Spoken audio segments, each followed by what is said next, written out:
Blood dripped onto the frozen pavement as Jack Torrance's body twisted through the air, his movements fierce and desperate despite the gash above his eye.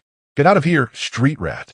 The security guard's voice cut through the winter air, but Jack kept dancing, each defiant step a survival mechanism more vital than breathing.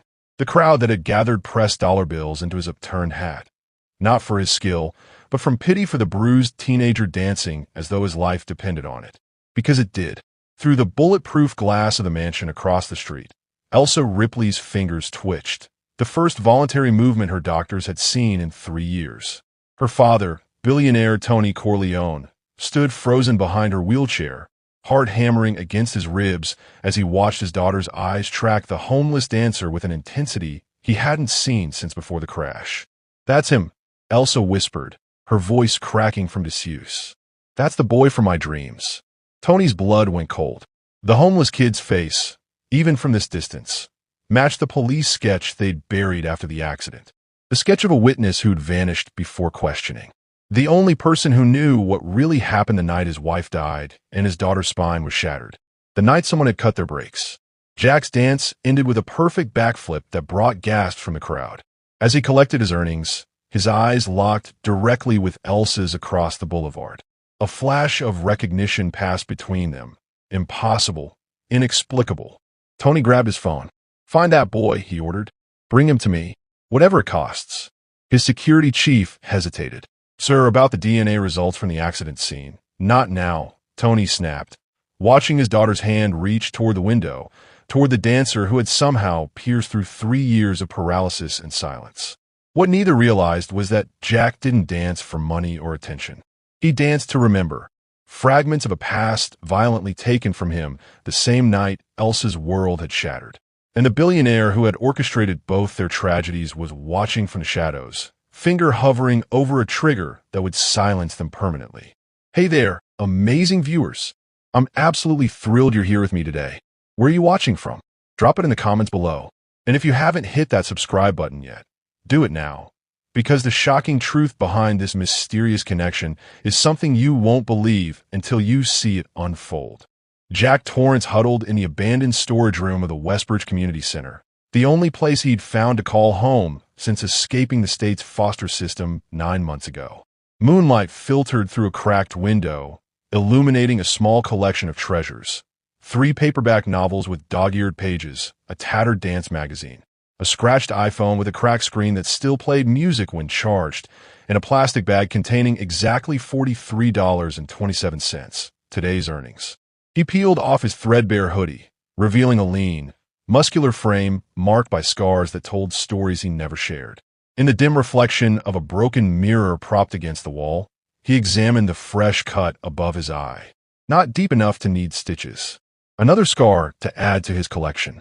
"Good enough," he muttered, pressing a stolen antiseptic wipe to the wound.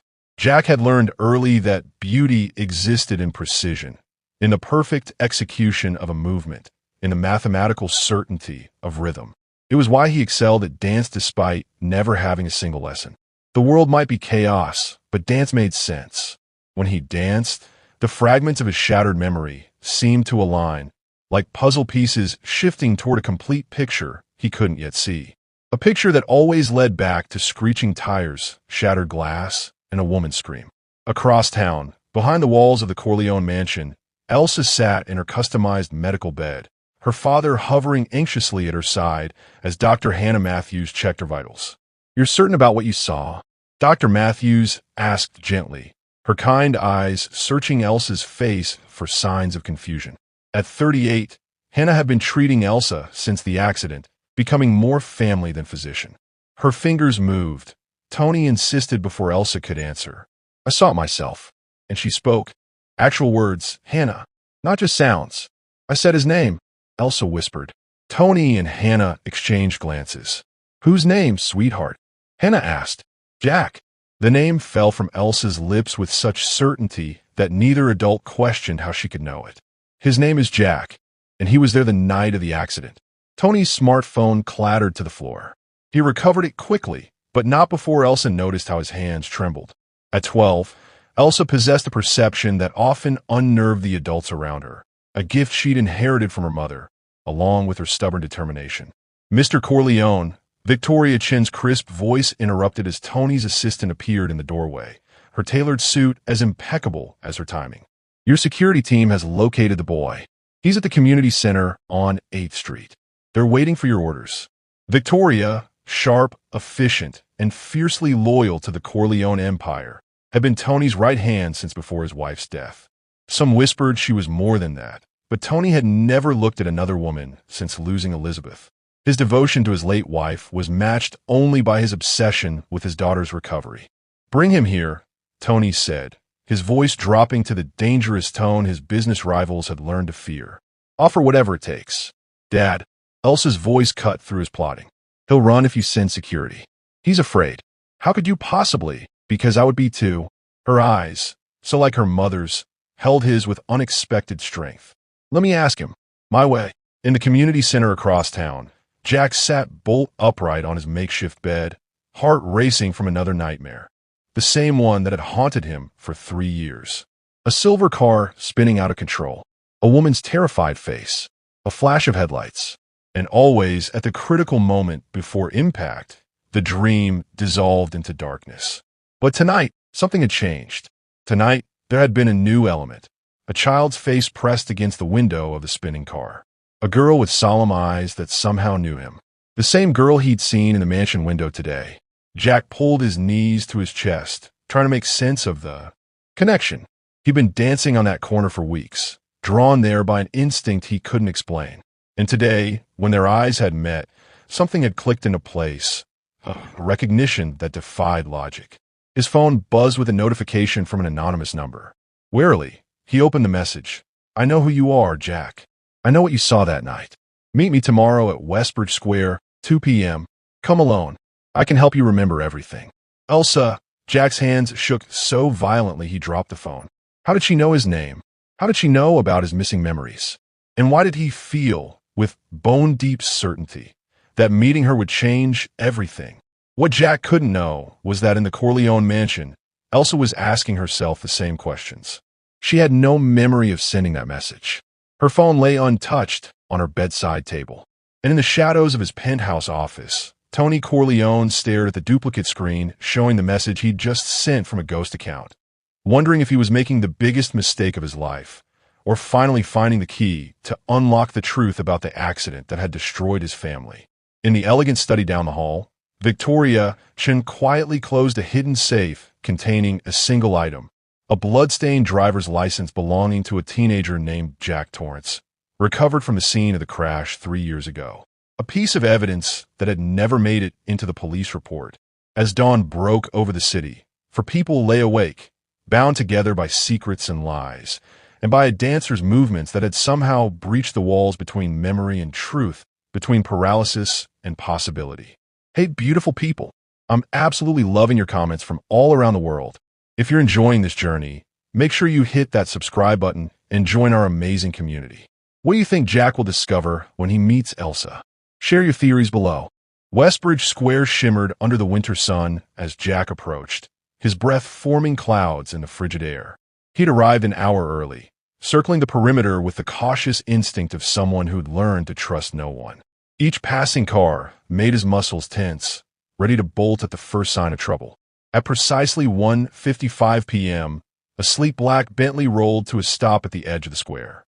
Jack retreated behind a frozen fountain, watching as the chauffeur emerged to open the rear door. Instead of the girl he expected, a tall man in an immaculate charcoal suit stepped out. Tony Corleone himself, his face familiar from countless business magazines and billboards across the city. Jack's fight-or-flight response screamed at him to run. Yet something kept his feet rooted to the spot as the billionaire scanned the square, his eyes eventually locking on Jack's hiding place with unsettling precision. "I won't bite, kid," Tony called out, his voice carrying across the empty space between them. "But we need to talk." "Where's Elsa?" Jack demanded, emerging slowly from behind the fountain. Tony's expression shifted, surprise, confusion, something unreadable. "How do you know my daughter's name?" Jack held up his phone, displaying the mysterious message. "She contacted me, said she knows who I am." Tony's face drained of color as he examined the screen. "I sent that message." You? Get in the car, Tony said, his tone brooking no argument. My daughter is waiting. I'm not going anywhere with you, Jack countered, backing away. Tony's shoulders slumped, the carefully constructed facade of power momentarily cracking. 3 years ago, you were there when my wife died and my daughter lost her ability to walk. Yesterday, Elsa moved her fingers for the first time since the accident while watching you dance. I don't believe in coincidences, kid. Jack's head throbbed suddenly, fragments of memory flashing behind his eyes. Headlights, screeching tires, a woman's terrified face. I don't remember any accident, yet you're drawn to dance outside my home every day. Tony's eyes narrowed. Memory or not, you're connected to what happened that night. And right now, my daughter is asking for you by name, a name she shouldn't know. Something in Tony's desperation struck a chord in Jack. Not trust. He was long past trusting adults with power, but curiosity. And deeper still, a nagging sense that the answers to his own fractured past might lie inside that mansion. 20 minutes, Jack conceded. Then I'm gone. The Bentley glided through gates that opened automatically, revealing the full grandeur of the Corleone estate. Jack sat rigid in the plush leather seat, hyper-aware of the contrast between his worn clothes and the luxury surrounding him. Tony studied him with an intensity that made Jack increasingly uncomfortable. How long have you been on the streets? Tony asked abruptly. That's not your business. It is if you're going to be around my daughter. Jack met the billionaire's gaze directly. 9 months. Before that, foster care. Parents. Dead. The lie came automatically, practiced, better than the truth. Unknown, forgotten, vanished from his memory along with everything else before 3 years ago. Tony's jaw tightened, but he said nothing more as the car came to a stop at the mansion's entrance. A woman in a sharp business suit waited at the door. Victoria Chun, though Jack didn't recognize her. Mr. Corleone, she said, her eyes never leaving Jack. Elsa is unsettled. The nurse had to give her a mild sedative. Alarm crossed Tony's face. What happened? She became agitated about an hour ago, insisting she needed to be downstairs when Victoria's voice faltered as she looked at Jack. When he arrived, she knew you were bringing him, sir. Jack felt a chill that had nothing to do with the winter air. How could she know that? Before anyone could answer, a mechanical word drew their attention to the grand staircase, where a state-of-the-art wheelchair was slowly descending. In it sat Elsa, Ripley, pale and fragile-looking, her long blonde hair framing a face that struck Jack with immediate, inexplicable familiarity. Their eyes met, and Jack staggered backward as if physically struck. Images flooded his mind. The silver car spinning on wet pavement, the terrified woman at the wheel, and this girl, younger but unmistakable, screaming his name from the back seat. Jack, Elsa whispered, her voice carrying across the marble foyer. You came back. Jack's vision tunneled, darkness creeping at the edges. I know you, he managed to say before his knees buckled. Tony lunged forward, catching the boy before he hit the floor.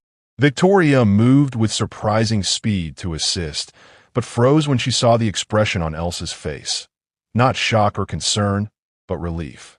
As if she'd been waiting for precisely this reaction. Get him to the guest room, Tony ordered, lifting Jack's unconscious form with unexpected strength. And called Dr. Matthews. Sir, Victoria cautioned, perhaps we should contact the authorities instead. If he's connected to the accident. No police, Elsa interrupted, her voice stronger than anyone had heard in years. He didn't cause the accident. He tried to save us. The room fell silent as all eyes turned to Elsa. Sweetheart, Tony said carefully, how could you possibly know that? Elsa's eyes never left Jack's unconscious face. Because he's the boy from the car that was chasing us. The one who tried to warn Mom before they ran us off the road. The color drained from Tony's face. What are you saying? I'm saying Mom's death wasn't an accident. Elsa's eyes lifted to meet her father's, filled with a clarity that sent ice through his veins. And Jack knows who killed her. In the silence that followed, Victoria's phone slipped from her fingers, clattering on the marble floor. Tony stood frozen, Jack's limp body in his arms, as the implications of his daughter's words rewrote everything he thought he knew about the worst night of his life. And in the security room upstairs, a silent alarm flashed as someone bypassed the mansion's sophisticated surveillance system. Accessing the camera feed focused on the unconscious dancer who threatened to unravel 3 years of carefully constructed lies. Hey, amazing viewers! I can't believe we're diving this deep into the mystery already. Are you as shocked as I am by that revelation? Drop a comment with your theories about what really happened that night. And if you haven't subscribed yet, now's the perfect time. You definitely don't want to miss what happens next in this twisting journey.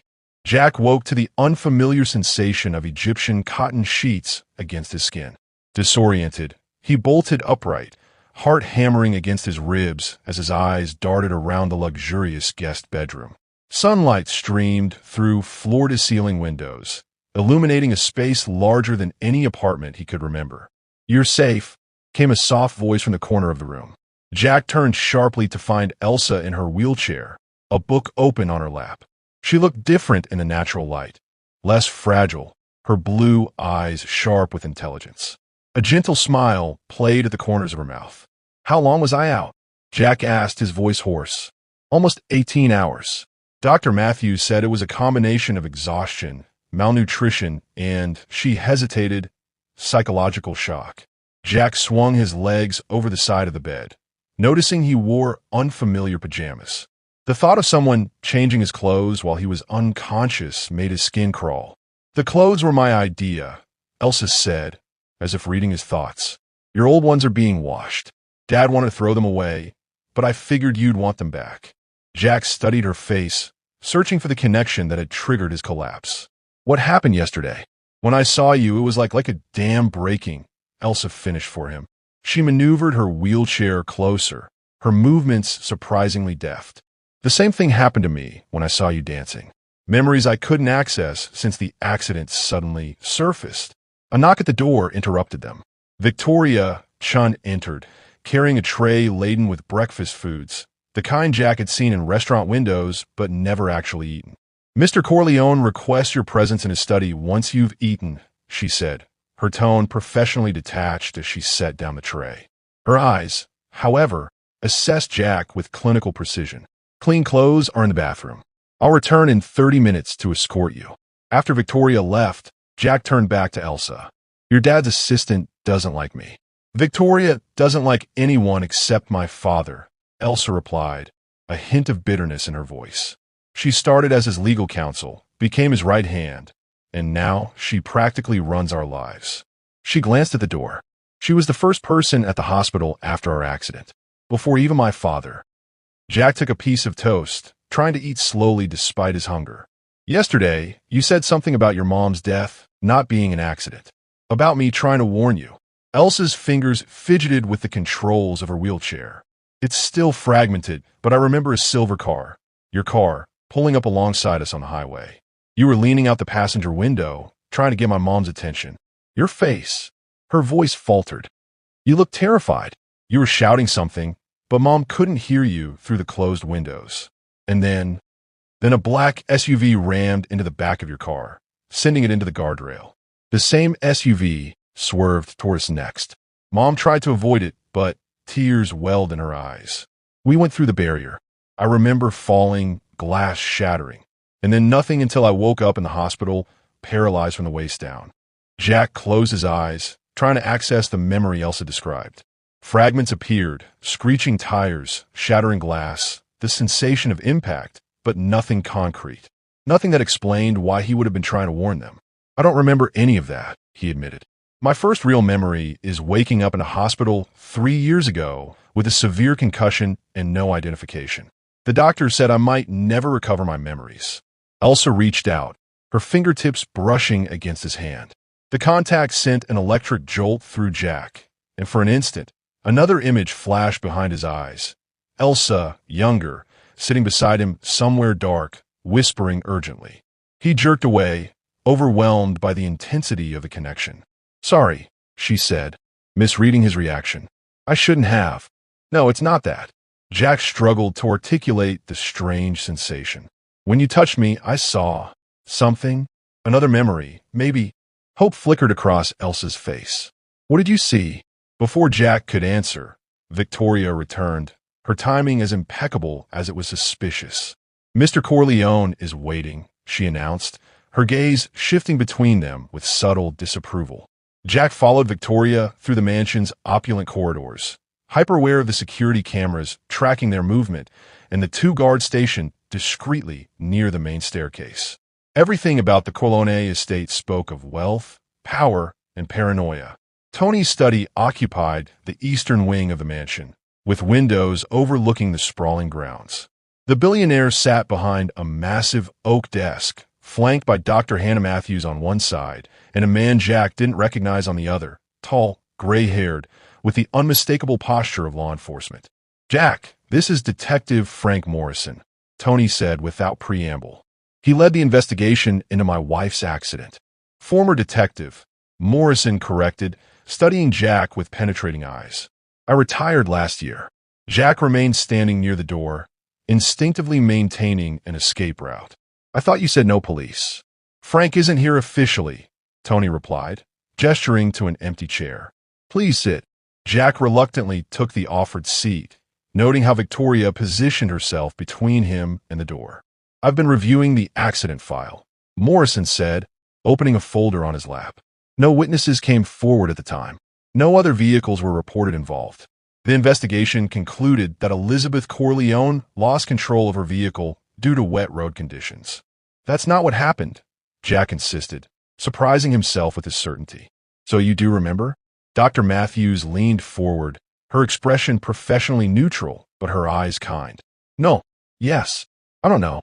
Jack ran a hand through his hair in frustration. "When Elsa described it, something felt right, but I can't actually see it." "Convenient," Victoria murmured, just loud enough to be heard. Tony silenced her with a look before turning back to Jack.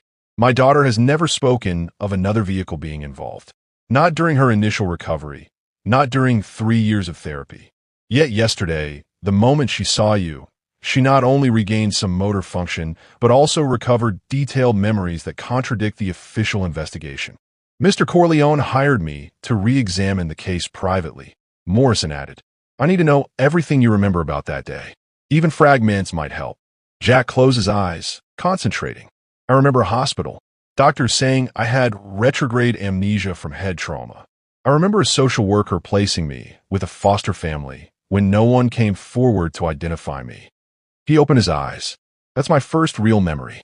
Everything before that is just impressions, feelings." "What about the car Elsa mentioned?" Morrison pressed. "A silver sedan.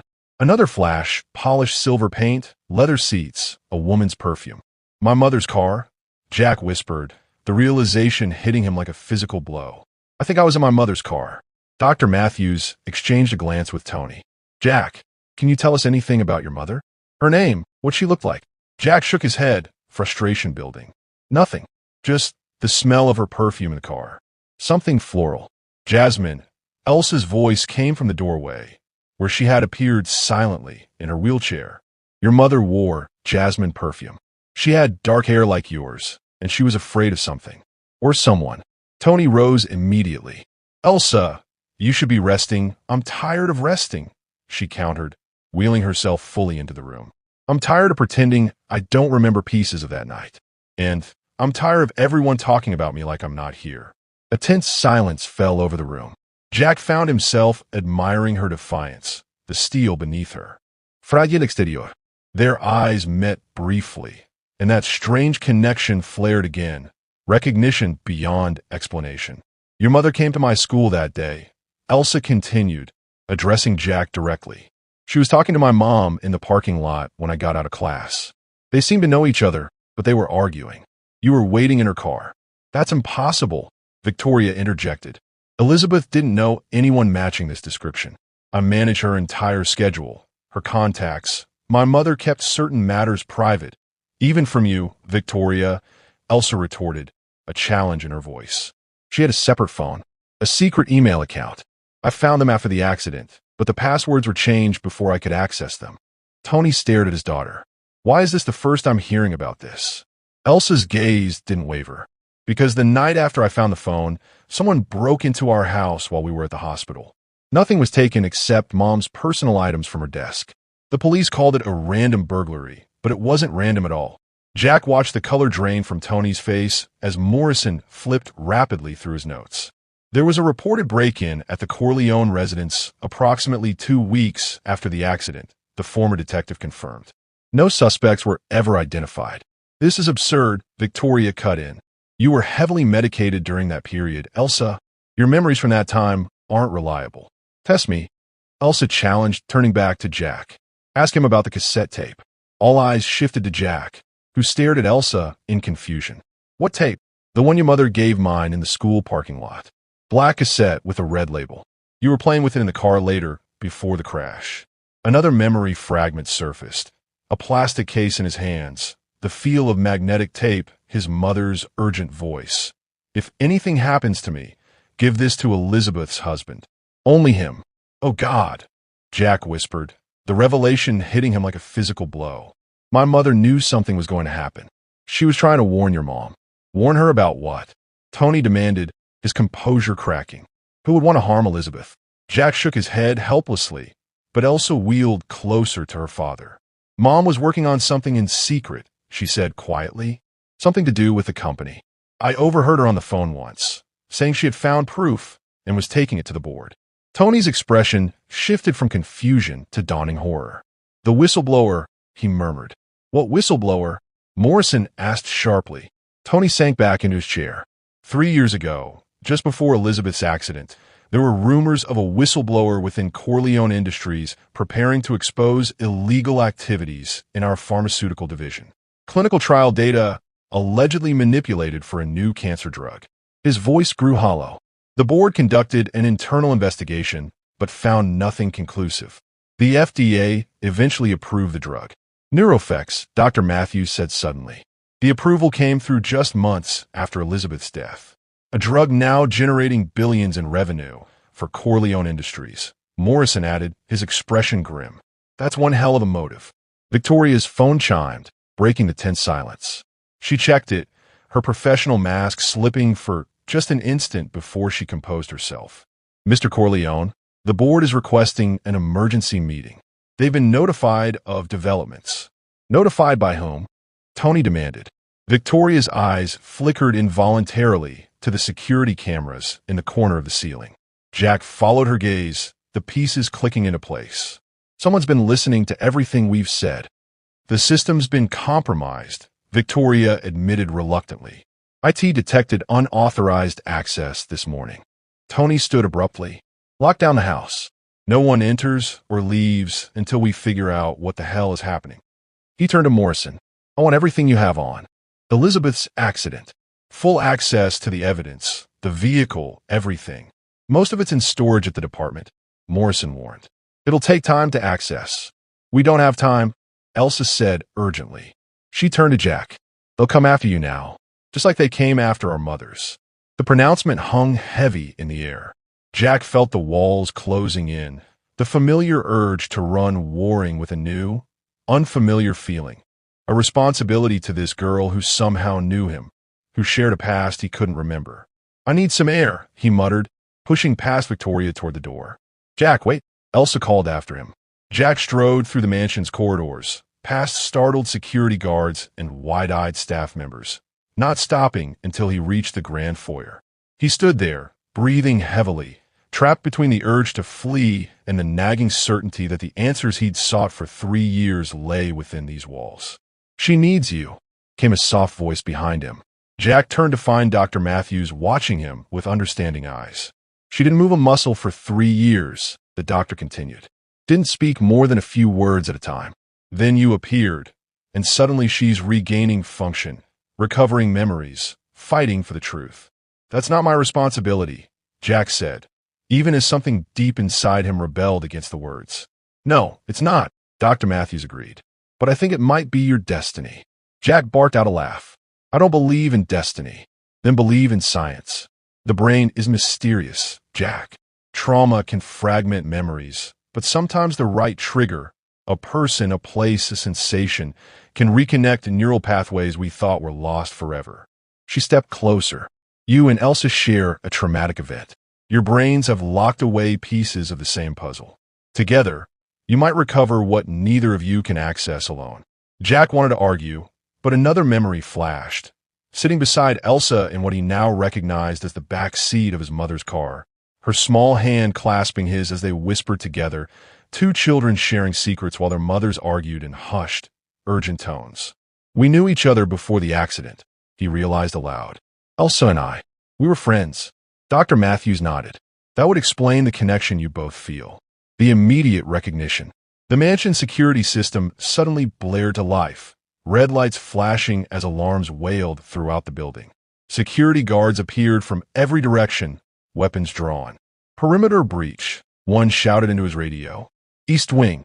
Jack's survival instincts kicked in. He sprinted back toward Tony's study, dodging guards and ignoring shouts to stop. When he burst through the door, he found Tony shielding Elsa behind his desk, while Morrison stood at the window, gun drawn. Black SUV at the gates. The former detective reported grimly. 3 men, heavily armed. "They've disabled the main security system." "It's them," Elsa whispered, her eyes wide with fear. "The same men from that night." Jack moved to her side instinctively, some buried protective instinct taking over. "We need to get her somewhere safe." Tony nodded, pressing a hidden button beneath his desk. A bookshelf silently slid aside, revealing a reinforced panic room. "Get her inside," he ordered Jack. "The room is impenetrable, stocked with supplies, and has its own communication system." "Dad, no," Elsa protested as Jack wheeled her toward the hidden room. "I'm not hiding anymore. Not when we're finally close to the truth." "This isn't a discussion," Tony snapped. "Jack, keep her safe. I'll handle this." Jack hesitated, torn between the urge to run and the responsibility he felt toward Elsa. Something in Tony's expression made his decision. "You know who they are, don't you?" The billionaire's face hardened. "I have my suspicions, which is why I need you both out of sight while I confirm them." Another explosion rocked the mansion, closer this time. Victoria burst into the room, her usual composure shattered. "They've breached the main entrance." "Get to the panic room," Tony ordered her. "All of you." Jack locked eyes with the billionaire, understanding passing between them. "They're not here for us. They're here for you." Before Tony could respond, the study windows exploded inward in a shower of glass. Jack instinctively threw himself over Elsa as Morrison fired 2 quick shots toward the intruders. In the chaos that followed, Jack made a split-second decision. Instead of heading for the panic room, he grabbed control of Elsa's wheelchair and aimed for the service corridor hidden behind a decorative panel. An exit route he'd noted earlier out of habit. "Jack, what are you doing?" Elsa cried as he pushed her through the hidden door. "Getting you out of here." He navigated the narrow corridor at breakneck speed. "Your father's right. They want you silenced before you remember everything." "But Dad can handle himself," Jack finished for her. "You said your mom was taking evidence to the board. Evidence that might still be out there somewhere." Understanding dawned in Elsa's eyes. "The tape," she whispered. "The cassette tape from your mother." Jack nodded grimly as they emerged into the kitchen area, startling the staff. If our mothers were working together, if they were both silenced because of what they knew, then the evidence might be the only thing keeping us alive, Elsa finished. As they reached the service entrance, Jack glanced back at the mansion where gunfire still echoed. For the first time in 3 years, his purpose felt crystal clear. Protect Elsa. Recover their memories. Find the truth that had cost their mothers everything.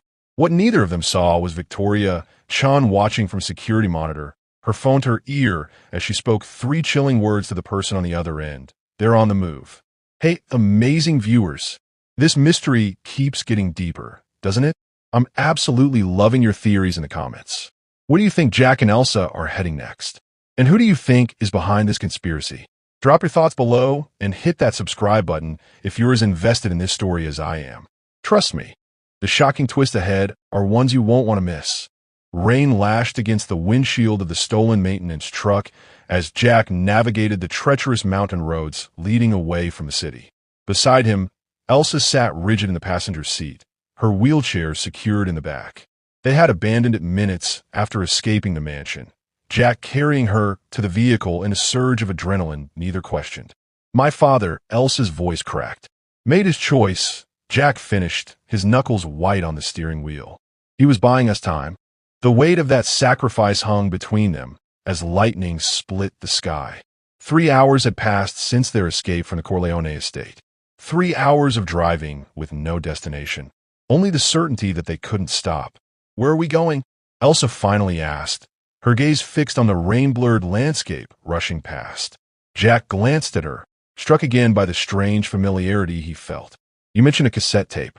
Any idea where it might be now?" Elsa closed her eyes, concentrating. "After the accident, I overheard Dad arguing with Victoria about Mom's personal effects. He wanted everything preserved, but some items never made it back from the crash site." Her eyes snapped open. "The car. Mom's car was impounded after the investigation. If the tape was inside, it could still be there." Jack finished a plan forming. "Where would they store a wrecked vehicle from a 3-year-old case?" "The police impound on Harris Street," Elsa said with unexpected certainty. "Dad fought to have the car released to him for months, but the insurance company kept it for their investigation." Jack made a sharp U-turn, sending water spraying from the tires. "Insurance companies don't keep vehicles for 3 years. They do when the deceased was married to a billionaire with a $20 million life insurance policy," Elsa countered. "Global Mutual has a secure storage facility attached to their regional headquarters." I remember Dad raging about it, how they were dragging out the investigation to avoid payment. Jack's mind raced, calculating risks and possibilities. "We can't just walk into an insurance company and ask to see your mom's wrecked car." A ghost of a smile touched Elsa's lips. "We don't have to. Dad's annual donation to the Police Benevolent Fund buys a lot of goodwill, including a master key to the impound facility, which he keeps in his safe, which neither of us has." Elsa reached into her pocket, producing a small key card. "I took it for his desk before we left. I thought we might need options." Jack stared at her in disbelief before a laugh escaped him. The first genuine laugh in longer than he could remember. "You're full of surprises, Elsa Ripley. So are you, Jack Torrance." Their eyes met, and for a fleeting moment, the danger receded, replaced by something warm and electric. Then Jack's gaze returned to the road as they sped toward the city, toward answers that had eluded them both for 3 years. The Global Mutual Storage Facility loomed like a fortress on the industrial outskirts of the city. High fences topped with razor wire surrounded a concrete compound facility attached to their regional headquarters. I remember Dad raging about it, how they were dragging out the investigation to avoid payment. Jack's mind raced, calculating risks and possibilities. "We can't just walk into an insurance company and ask to see your mom's wrecked car." A ghost of a smile touched Elsa's lips. "We don't have to. Dad's annual donation to the Police Benevolent Fund buys a lot of goodwill, including a master key to the impound facility, which he keeps in his safe, which neither of us has." Elsa reached into her pocket, producing a small key card. "I took it from his desk before we left. I thought we might need options." Jack stared at her in disbelief before a laugh escaped him. The first genuine laugh in longer than he could remember. "You're full of surprises, Elsa Ripley. So are you, Jack Torrance." Their eyes met, and for a fleeting moment, the danger receded, replaced by something warm and electric. Then Jack's gaze returned to the road as they sped toward the city, toward answers that had eluded them both for 3 years. The Global Mutual Storage Facility loomed like a fortress on the industrial outskirts of the city. High fences topped with razor wire surrounded a concrete compound illuminated by harsh security lights that cut through the rain. A single guard booth stood at the entrance, manned despite the late hour. "Stay low," Jack instructed as they approached. He rolled down the window, rain immediately soaking his face as he addressed the guard. "Evening. Detective Morrison sent me to collect some evidence from the Corleone vehicle. Case number 7734B. The guard frowned at the maintenance truck. "Identification." Jack handed over Elsa's key card. The guard examined it, then glanced at a computer screen.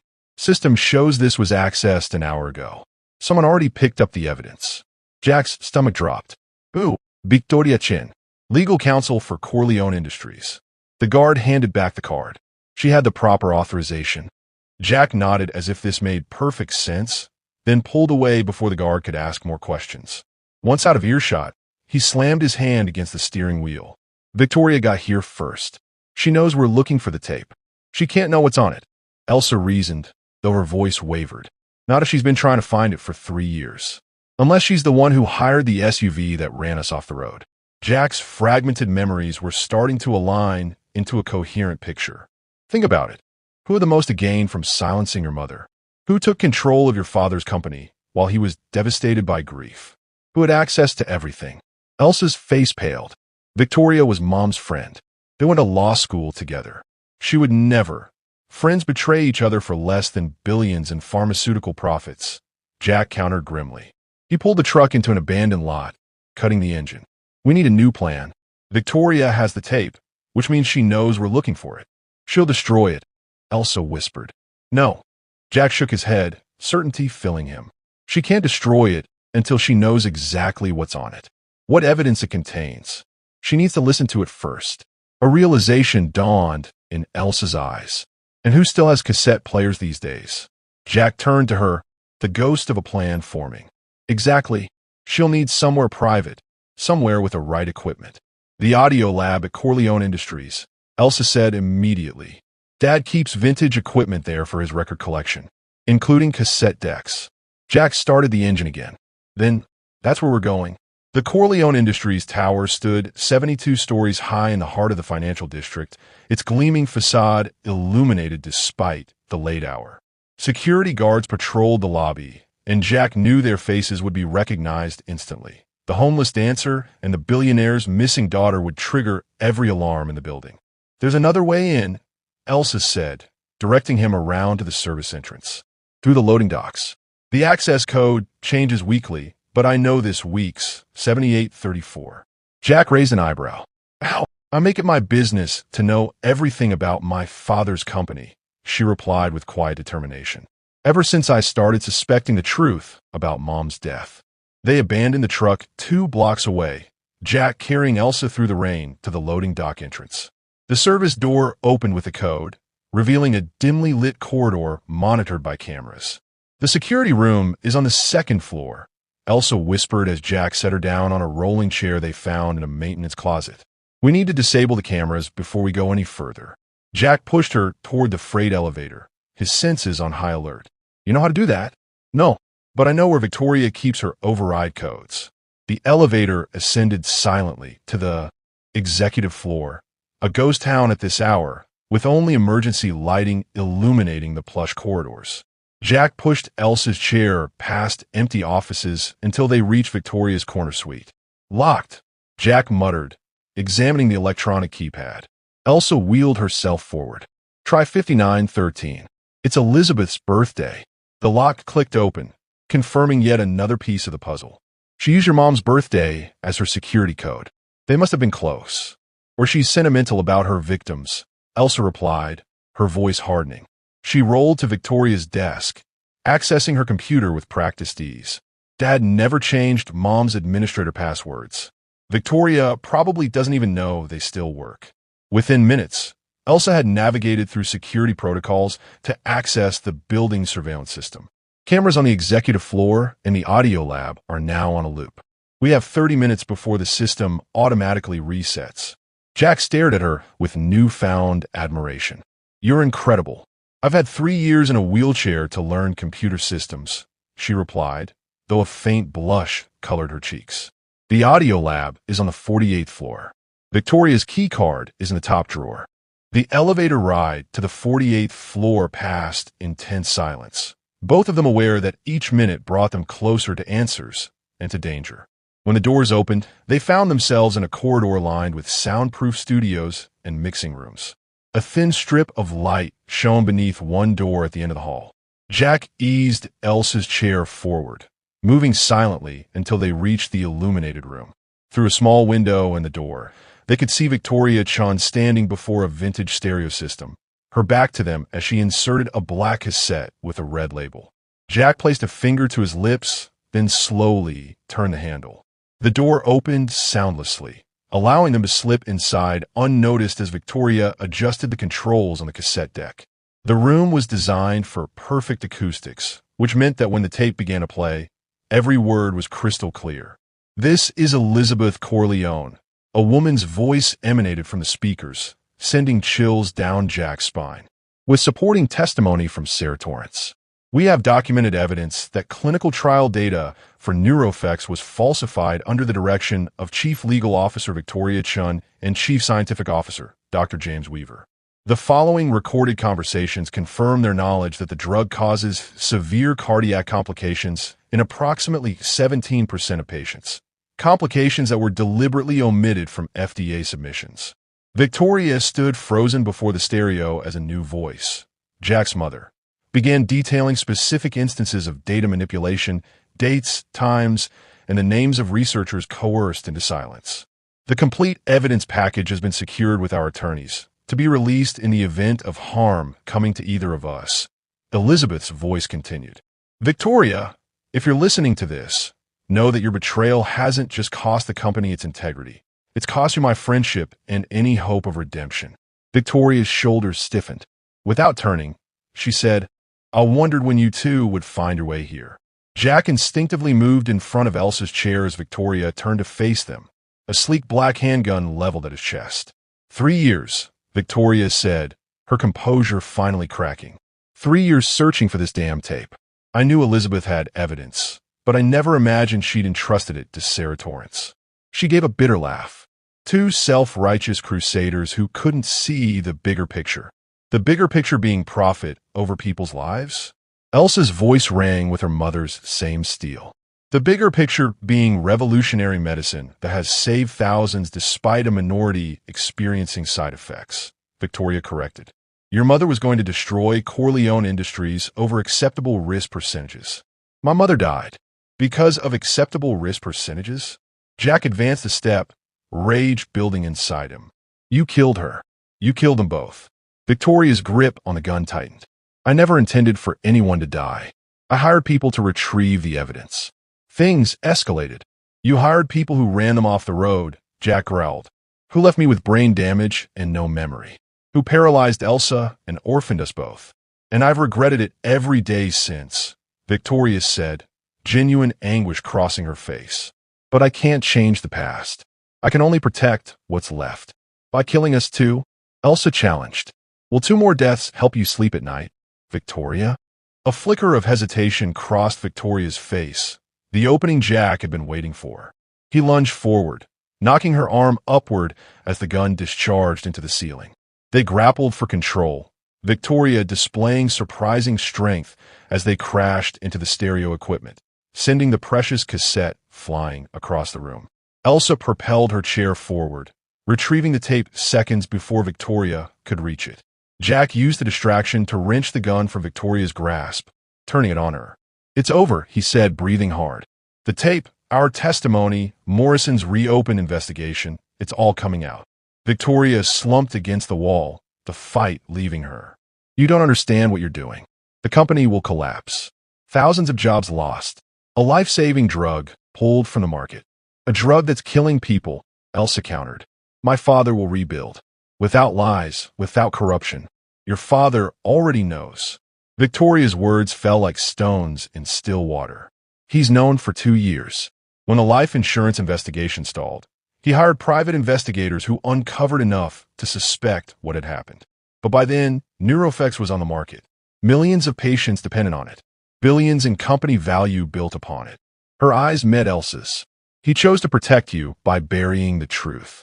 The revelation hit Elsa like a physical blow. I don't believe you. Victoria reached slowly into her pocket, withdrawing a phone. Call him. Ask him yourself. Ask him why he kept you isolated in that mansion. Why he surrounded you with security. It wasn't just to protect you from harm. It was to protect you from the truth. Jack's finger tensed on the trigger. Don't move.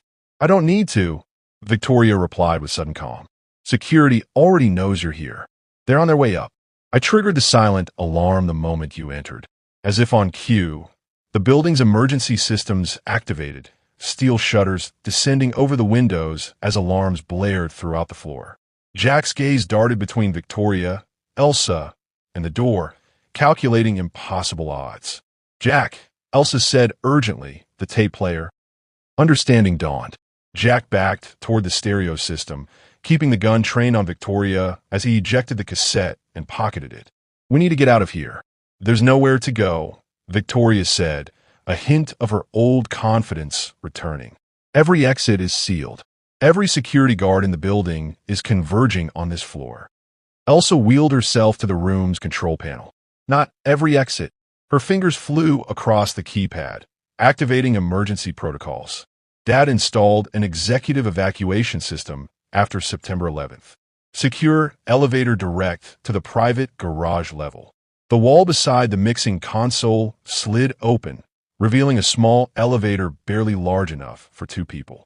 Jack hurried to Elsa's side, lifting her from the chair as Victoria lunged toward them in desperation. He kicked the chair in her path, sending her sprawling as he carried Elsa into the elevator. "This doesn't end here," Victoria shouted as the doors began to close. "The company has resources you can't imagine. You'll never be safe." The last thing they saw was Victoria scrambling to her feet, fury etched across her face as the elevator sealed them inside and began its rapid descent. In the confined space, Jack held Elsa tightly, her arms wrapped around his neck. The proximity made his heart race in ways danger never had. "I'm sorry about your father," he said softly. "About what Victoria said." Elsa's eyes shimmered with unshed tears. "We don't know if it's true, but you believe it is." She nodded slightly. "It explains so much. His overprotectiveness, the way he avoided certain topics, the guilt in his eyes sometimes when he looked at me." The elevator slowed, then stopped. The doors opened to reveal a dimly lit garage containing 3 vehicles, a Rolls-Royce, a Ferrari, and surprisingly, a nondescript sedan with tinted windows. "Emergency vehicle," Elsa explained as Jack carried her toward it. "Maintained, fueled, and ready at all times. Keys in the ignition." As Jack settled her into the passenger seat, her hand caught his. "We can't outrun them forever." Victoria was right about that. The company has too many resources. Jack's hand closed around the cassette in his pocket. "We don't need to outrun them. We just need to get this to someone who can use it." Detective Morrison? Jack shook his head. "Bigger. The FBI. The media. Both simultaneously." Elsa's eyes widened. "That's not just taking down Victoria. That's potentially destroying my father's company. Everything he's built. Everything built on lies," Jack countered gently. "On your mother's death. On my mother's death. On who knows how many patients harmed by neurofex." Pain flashed across Elsa's face, followed by resolve. "You're right. No matter what it costs. My mother deserves justice. So does yours." Jack started the car, navigating through the empty garage toward the exit ramp. As they approached the security gate, he tensed, expecting resistance. Instead, the gate lifted automatically, and standing beyond it, flanked by police cars with flashing lights, was Tony Corleone. Jack hit the brakes, his hand instinctively reaching for Elsa in protection. "It's a trap." But Elsa was staring at her father, at the haggard exhaustion etched into his face, at the blood staining his once immaculate suit. "No," she said softly. "It's a rescue." Tony approached alone, his hands visible and empty. Jack lowered the window cautiously as the billionaire reached the car. "Victoria?" Tony asked, his voice hoarse. "Alive," Jack answered. "She confessed to everything. We have the tape." Tony nodded, unsurprised. "I know. I've known for a long time." His eyes shifted to his daughter. "I am sorry, Elsa, for not telling you, for trying to protect you from the truth instead of fighting for justice." "Why?" The single word contained years of pain. "Because I was complicit," Tony admitted, the confession visibly aging him. "Not in their deaths, never that, but in the cover-up afterward.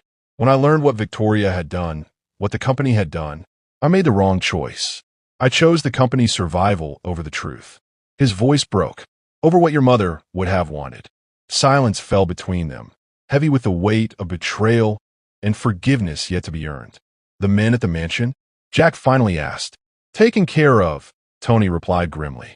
"Victoria sent them to retrieve the tape and eliminate any loose ends, including me."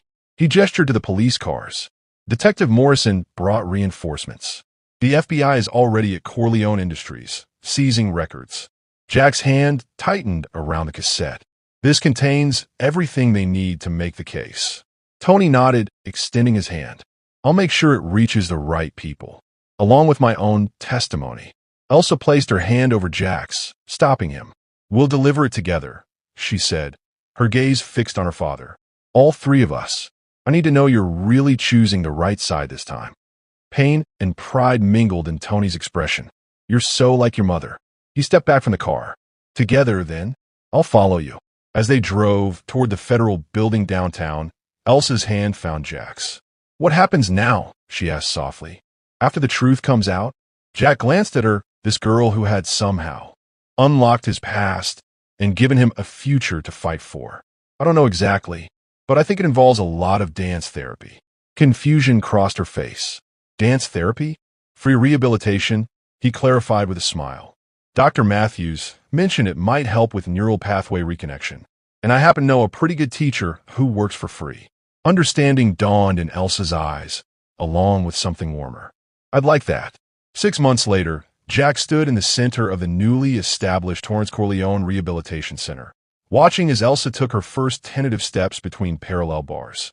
Her face shone with determination and triumph as her legs, weak but responsive after months of intensive therapy, supported her weight. "You're doing it," he encouraged, fighting back his own emotion as he captured her movement on video. "Just like we practiced." Tony watched from the doorway, pride evident in his expression. The past months had aged him as the scandal around NeuroFX unfolded and Corleone Industries underwent a painful but necessary transformation. The company had survived, though diminished. Its new mission focused on transparency and patient safety above profit. Victoria awaited trial, along with several executives implicated by the evidence on the tape and Tony's testimony. The story had dominated headlines for weeks. The pharmaceutical conspiracy, the billionaire's redemption, and the remarkable recovery of his daughter. Less publicized was Jack's own journey. The gradual return of his memories through therapy sessions with Dr. Matthews, the discovery of distant relatives who had been searching for him for years, and his growing relationship with Elsa, built on a foundation of shared trauma, transformed into healing. When Elsa reached the end of the parallel bars, Jack stepped forward, offering his hands. "Ready for the next part?" She nodded, her eyes trusting as he guided her into the beginning position of a simple dance. The same movements he had performed on that street corner months ago. As music filled the rehabilitation room, Jack supported Elsa through each careful step, their bodies finding a rhythm together that transcended the physical therapy it represented. With each movement, Elsa grew more confident, relying less on his support and more on her own, strengthening legs. "I remember the first time we danced," she said softly, so only he could hear. "We were children, at your mother's apartment. They were discussing the evidence, and we were bored." Jack smiled, another piece of his past clicking into place. "You were terrible." "I still am," she laughed, "but I have a good teacher." As the dance ended, Elsa remained standing, flushed with exertion and accomplishment. Jack's hands gently held her waist, steadying her as Tony applauded from the doorway. "Your mothers will be proud," Tony said, his voice thick with emotion. "Of both of you."